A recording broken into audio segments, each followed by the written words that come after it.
Dear students, once again you all are welcome in SKP Mathematics classes. I think you all are safe and taking precautions to protect yourself and also your entire family. At this time, you all required to have some precaution to keep you healthy and your family and also to protect the entire society. Now, we are moving forward in trigonometry. To understand trigonometry, you have to follow entire video from volume 1 to volume last. Only then you can easily handle trigonometry and enjoy the beautiful meaning of trigonometry and mathematics. Now today we are going to study what are the limits of sine theta and all trigonometrical ratios, limits of t ratios. First of all, I will express the limit of trigonometrical ratios in first quadrant. What is the meaning of first quadrant? When theta is greater than equal to 0 degree and less than equal to 90 degree. अभी हम लोग trigonometrical ratios का limits पढ़ेंगे. Limits का मतलब trigonometrical ratios का magnitude. ये magnitude क्या होगा, कितना होगा, और ये कब पढ़ेंगे, किस पे पढ़ेंगे? तो फर्स्ट क्वाड्रेंट की बात कर रहे हैं, क्योंकि अभी हम लोग क्लास 10th की ट्रिग्नोमेट्री डील कर रहे हैं. Here we are dealing with class 10.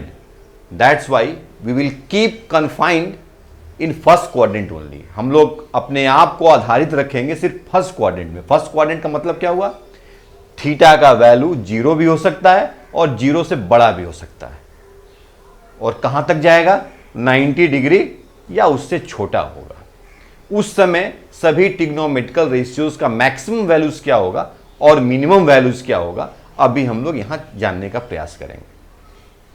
From the very beginning we all know कि entire trigonometry it depends upon right angle triangle till now. अभी अब तक तो हम लोग यही जानते हैं और आपको हम यही बताते आए हैं कि जो पूरा अपना ट्रिग्नोमेट्री है ये डिपेंड करता है किसके ऊपर? राइट एंगल ट्रायंगल के ऊपर. इस राइट एंगल ट्रायंगल के साइड्स का पहचान हम लोग आगे पढ़ चुके हैं, हम इसको आपके सामने बतला चुके हैं. वो साइड्स की पहचान क्या है? जो एंगल अंडर कंसिडरेशन होगा, the angle under consideration, the side opposite to that angle will be perpendicular. यहां हमने कौन सा एंगल लिया? लिखा हो फिगर 1. फिगर 1 में हमने कौन सा एंगल लिया? थीटा लिया. थीटा के ठीक सामने क्या पड़ेगा? कौन सा साइड पड़ेगा? What is the name of the side just opposite to theta? I have already told you, the angle under consideration, the name of the side will be perpendicular and the longest one is hypotenuse and the remaining is base. अब थोड़ा कल्पना करना है. Maths में बहुत imagine करना पड़ता है, बहुत कल्पना करना पड़ता है और बड़ा मजा भी आता है कल्पना करने में. क्यों मजा आता है? क्योंकि मैथ्स छूट दे रखा है. आप सोच सकते हैं, आपके सोच का लिमिट नहीं है. मतलब जितना सोचेंगे उतना ही ज़्यादा ब्रॉड होते जाएंगे. अब देखिए क्या कल्पना कर रहे हैं हम. थीटा एंगल आप देख रहे हैं. For angle theta this is the length, this is the length of perpendicular. I am naming A, B and C. AB is perpendicular and BC is base. Sorry, AC is base and BC is hypotenuse. Now अब बोल रहे हैं आप थोड़ा सोचिए, कल्पना कीजिए, imagine कीजिए. Theta angle is gradually decreasing. The angle theta is gradually decreasing. In this diagram I have shown angle theta is gradually decreasing. What will happen? The position of B will shift here. If this is the angle theta, if gradually decreases, नीचे आए, what will be happen? As AB will gradually decrease. The length of AB, जो इतना बड़ा था, the length of AB, it will be decreased to this one. Once again, theta decreases. एक बार और theta decreases to this one. What will happen? AB will once again decrease. AB decreases means अगर AB छोटा हो रहा है, इसका मतलब क्या हुआ? इसका मतलब कि परपेंडिकुलर का वैल्यू छोटा हो रहा है. C को फिक्स कर दें और एंगल को डिक्रीज करें, एंगल को घटाते जाएं, थीटा एंगल से, ये घटाते गए, ये डिक्रीज करते गए और डिक्रीज कर दें, इसको यहां तक लेते आए तो ये और परपेंडिकुलर छोटा होते जाएगा और एक समय परपेंडिकुलर 0 हो जाएगा। मतलब बी आकर के ए पे कोइंसाइड कर जाएगा। वो सिचुएशन क्या होगा? At that time theta tends to 0 degree. जब थीटा का वैल्यू छोटा होते होते ये डिक्रीज करते हुए कहां आके मिल जाएगा? ए पे मिल जाएगा। उस समय क्या होगा? जो परपेंडिकुलर आपका है वो 0 हो जाएगा, 0 के तरफ टेंड करेगा। कब? When theta becomes 0 degree. और जब थीटा 0 हो जाएगा तो जो बी पॉइंट है वो ए पे आके कोइंसाइड कर जाएगा। मतलब परपेंडिकुलर 0 हो गया, ट्रायंगल में परपेंडिकुलर बचा ही नहीं, और AC और जो BC है वो कोइंसाइड कर जाएगा, यानी बेस और हाइट एक बराबर हो जाएगा। This is the hypothetical case. ये कौन सा केस है? हाइपोथेटिकल केस है। मतलब अगर sine theta is equal to perpendicular upon hypotenuse होता है, if theta tends to 0 degree then perpendicular tends to 0 degree. उस समय परपेंडिकुलर भी क्या होगा? 0 डिग्री के बराबर, 0 यूनिट के बराबर होगा। When theta tends to 0 degree perpendicular tends to 0, उस समय साइन जो 0 डिग्री का वैल्यू है that equal to 0 upon hypotenuse equal to 0। मतलब जो सबसे फर्स्ट क्वाड्रेंट में थीटा 0 होगा, जो सबसे छोटा एंगल होगा फर्स्ट क्वाड्रेंट में थीटा का, वो 0 डिग्री जो होगा, उस समय साइन थीटा का वैल्यू कितना होगा? 0 होगा। क्यों 0 होगा? कि जैसे जैसे एंगल छोटा होते जाएगा, जो परपेंडिकुलर है उसकी साइज छोटी होती जाएगी। क्यों? क्योंकि बेस जो बी पॉइंट है वो झुकते झुकते झुकते और अप्रोच करते करते कहां के मिल जाएगा? ए पे मिल जाएगा।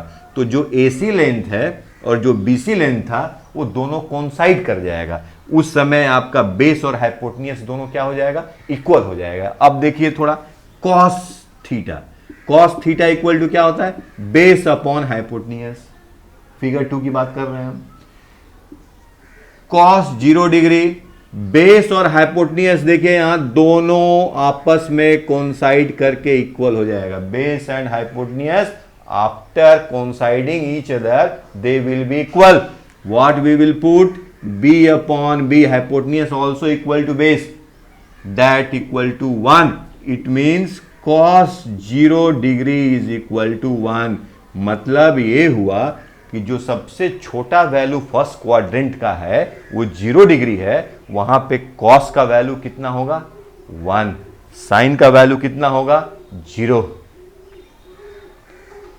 आप समझे? नहीं, एक बार फिर बोलते हैं। साइन थीटा हमने ट्रायंगल का बनाया, लिख दिया यहां पे। क्या परपेंडिकुलर होगा, क्या बेस होगा, क्या हाइपोटेन्यूस होगा, सामने दिखाई दे रहा है। अब हम बोल रहे हैं कि थीटा को छोटा करते जा रहे हैं, तो जैसे जैसे थीटा छोटा करते जाएंगे ट्रायंगल छोटा होके यहां पे आ गया, फिर ट्रायंगल राइट एंगल छोटा होके ये आ गया राइट एंगल, फिर और छोटा होके ये राइट एंगल ट्रायंगल आ गया। ऐसे करते करते एक ऐसा हाइपोथेटिकल राइट एंगल ट्रायंगल बनेगा जिसका परपेंडिकुलर दिखाई नहीं देगा, वो 0 के बराबर हो जाएगा। और जब परपेंडिकुलर दिखाई नहीं देगा तो P/H यानी 0/H साइन का वैल्यू कितना हो जाएगा? 0 हो जाएगा। उस समय परपेंडिकुलर जिस समय छिप गया, दिखाई नहीं दिया, उस हाइपोथेटिकल केस में हाइपोटेन्यूस और बेस आपस में कोइंसाइड कर जाएंगे और सेम लेंथ के बराबर हो जाएंगे। उस समय cos थीटा B/H जो वैल्यू है that value equal to 1। cos का वैल्यू कितना हो जाएगा? 1 हो जाएगा। अब हम लोग मूव करेंगे फिगर नंबर 3 की तरफ। फिगर नंबर 3 क्या बोल रहा है? अब फिगर नंबर 3 भी सेम थिंग है। क्या बोल रहा है फिगर नंबर 3? कि हमने क्या किया, जो फिगर 1 और फिगर 3 को एक बार फिर से देखिए। फिगर 1 में हमारा ओरिजिनल ट्रायंगल है, अब फिगर 3 में बोल रहे हैं थीटा का वैल्यू हम इंक्रीज कर रहे हैं। ये जो थीटा था उसका वैल्यू थोड़ा इंक्रीज किया। इंक्रीज करने के लिए क्या करना पड़ेगा? हमको इस साइड में बढ़ाना पड़ेगा।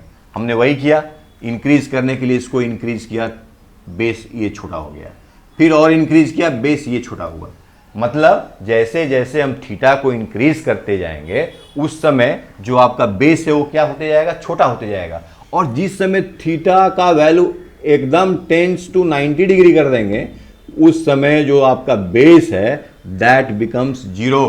बेस क्या हो जाएगा बोलो तो जीरो के बराबर हो जाएगा। और परपेंडिकुलर और जो आपका हाइपोटेनियस है they will coincide each other. Perpendicular और हाइपोटेनियस क्या होगा आपस में कोइंसाइड कर जाएगा। एक बार फिर ध्यान से देखिए फिगर को, हम यहाँ क्या कर रहे हैं थीटा को इंक्रीज कर रहे हैं। जैसे थीटा को इंक्रीज करेंगे हाइपोटेनियस का साइज सेम है, थीटा को इंक्रीज किए यहाँ से परपेंडिकुलर ड्रॉप किए बेस छोटा हो गया। जो पहले बेस इतना बड़ा था वो बेस इतना छोटा हो गया। और थीटा को इंक्रीज किए we have increase some more degree, base थोड़ा और छोटा हो गया।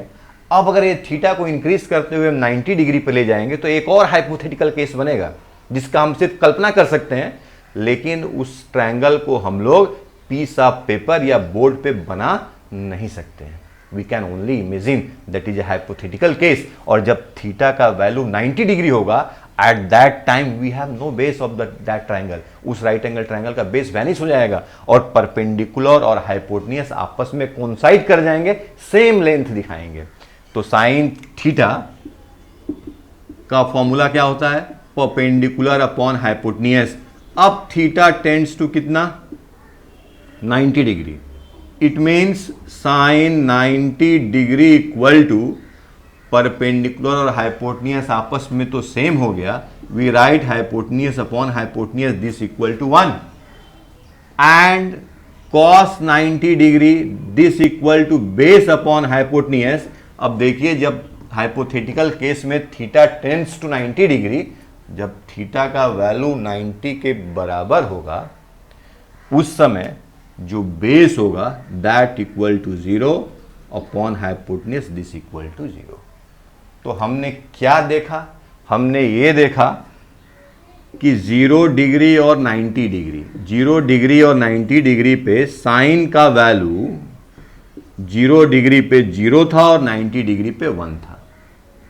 कॉस का वैल्यू 0 डिग्री पे 1 था और 90 पे हमने कितना निकाला 0 निकाला। 90 डिग्री पे कितना निकाला हमने 0 निकाला। ये हाइपोथेटिकल दो केस का हमने आपको दिखाया। मतलब साइन थीटा और कॉस थीटा फर्स्ट क्वाड्रेंट में साइन 0 से इंक्रीज करते करते करते कहां चला जाएगा 1 तक जाएगा। यानी साइन 0 डिग्री का वैल्यू 0 और जैसे जैसे 0 से एंगल हम लोग बढ़ाते जाएंगे साइन का वैल्यू बढ़ते जाएगा और साइन 90 पे जाकर के कितना हो जाएगा 1 हो जाएगा। और cos 0 का वैल्यू कितना होता है 1 और जैसे जैसे एंगल थीटा बढ़ाते जाएंगे cos 90 तक पहुंचेगा फर्स्ट क्वाड्रेंट में, उस समय उसका वैल्यू कितना हो जाएगा 0 हो जाएगा। तो सिर्फ दो ही चीज हमको ध्यान में रखना है। कौन सा दो चीज साइन और कॉस। क्यों? क्योंकि टेन और कॉट के लिए हम लोगों के पास और इजी सोल्यूशन है। टेन और कॉट के बारे में ज़्यादा हमको सोचना नहीं है। तो अब हम आपको लिमिटिंग वैल्यू लिखते हैं फर्स्ट क्वाड्रेंट में। फर्स्ट क्वाड्रेंट में what is the limiting value of all trigonometrical ratios. Trigonometrical ratios का लिमिटिंग वैल्यू क्या होगा फर्स्ट क्वाड्रेंट के लिए। जो साइन थीटा है that will greater than equal to 0 and less than equal to 1। First quadrant में जो साइन थीटा है वो 0 होगा, नहीं तो 0 से बड़ा होगा। 1 होगा, नहीं तो 1 से छोटा होगा। Cos theta greater than equal to 0 and less than equal to 1। Same cos theta भी 0 से बड़ा होगा, नहीं तो 0 के बराबर होगा, और नहीं तो 1, नहीं तो 1 से छोटा होगा। टैन थीटा, आइए यहां बात कर लेते हैं टैन थीटा का। Tan theta equal to perpendicular upon base. Perpendicular और बेस आपस में कोई भी रेशियो ले सकते हैं। परपेंडिकुलर और बेस आपस में कोई वैल्यू हो सकता है। परपेंडिकुलर बड़ा तो बेस छोटा, बेस बड़ा तो परपेंडिकुलर छोटा, एनीथिंग। यानी ten theta can have any value. Example देते हैं, p/h में 2/3 भी राइट है और 3/2 भी राइट है, दोनों राइट है। Tan theta equal to 2/3 this is also correct and 3/2 also correct. मतलब tan theta can have any value. Tan theta जो आपका है that will take any value. Any value, zero से लेकर के फाइनाइट इनफाइनाइट तक वैल्यू ले सकता है। कौन? tan theta. किस क्वाड्रेंट की बात कर रहे हैं हम लोग? फर्स्ट क्वाड्रेंट की बात कर रहे हैं। इसके बाद हम बाकी का भी बात करेंगे। अब बोलिए, जब साइन हमको मालूम हो गया तो कोसेक थीटा हमेशा ग्रेटर देन इक्वल टू 1 होगा। क्यों? क्योंकि cosec theta equal to hypotenuse upon perpendicular और always hypotenuse is greater than perpendicular. हमेशा जो न्यूमरेटर है फ्रैक्शन का वो परपेंडिकुलर से बड़ा होगा। जो न्यूमरेटर है फ्रैक्शन में, जो हमने हाइपोटेन्यूस जिसको लिखा हुआ है, वो हमेशा बड़ा होगा परपेंडिकुलर से। और जब भी फ्रैक्शन का न्यूमरेटर बड़ा होगा, the fraction is always greater than 1, यानी कोसेक थीटा का वैल्यू ऑलवेज ग्रेटर देन क्या होगा बोलो तो? 1 होगा। Sec theta always greater than equal to 1, यानी कोसेक थीटा जो सबसे छोटा वैल्यू होगा वो 1 होगा। और बड़ा कितना होगा? बड़ा इन्फिनाइट तक जाएगा कोसेक थीटा का वैल्यू, उसका सीमा नहीं है। 1 2 3 4 5 अब बहुत बड़ा हो सकता है, लेकिन सबसे छोटा कोसेक थीटा कितना होगा? 1। अगर आपसे एग्जाम में पूछे what is the minimum value of cosec theta, तो क्लास 10 में आपका आंसर क्या होगा? The minimum value of cosec theta is 1। What is the minimum value of sec theta? The minimum value of sec theta is 1। What is the maximum value of cosec theta? Cosec theta का maximum value क्या होता है? तो the maximum value of cosec theta is infinite, बहुत ज्यादा भी हो सकता है। What is the maximum value of sec theta? Infinite. What is the value of tan theta? Any value. tan theta can take any value, सब बहुत छोटा भी हो सकता है, जीरो के तक भी हो सकता है, और जीरो से लेकर के इनफाइनाइट तक जाएगा। ये लिखा हुआ है, जीरो टू इनफाइनाइट। जीरो भी हो सकता है और बहुत बड़ा भी हो सकता है। कॉट थीटा, तो कॉट थीटा भी any value from zero to infinite. अभी हम लोग किस क्वाड्रेंट की बात कर रहे थे? अभी हम लोग बात कर रहे थे फर्स्ट क्वाड्रेंट की। फर्स्ट क्वाड्रेंट का मतलब क्या हुआ? थीटा का वैल्यू 0 या 0 से बड़ा, 90 या 90 से छोटा। तो हमको क्या समझ में आया अभी अब तक कि फर्स्ट क्वाड्रेंट में जो अपना साइन थीटा होगा वो सबसे छोटा 0 होगा और सबसे बड़ा कितना होगा? 1 होगा। अगर कोई आपसे पूछे what is the maximum value of sine theta, your answer will be 1।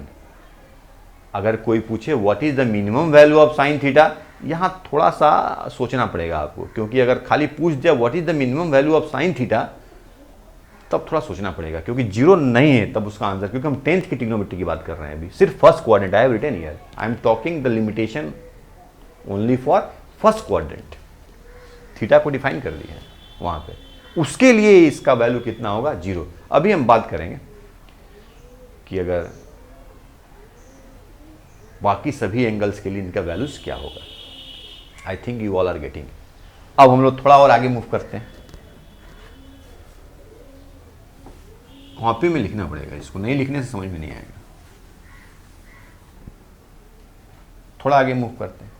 For any angle, for all angles, सभी एंगल्स के लिए थीटा कुछ भी हो सकता है।